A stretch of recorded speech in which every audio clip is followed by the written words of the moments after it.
If you are new to baking in your rice cooker, there are a few important reminders to keep in mind.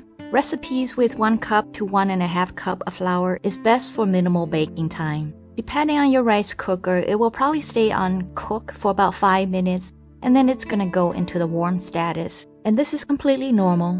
When baking, there's not much liquid, and so the rice cooker must go into this warm status to prevent it from overheating.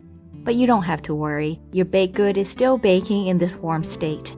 Since we do have to come back and push that cook button again, set a timer for 30 minutes, and when the timer goes off, just press that cook button and then set another timer.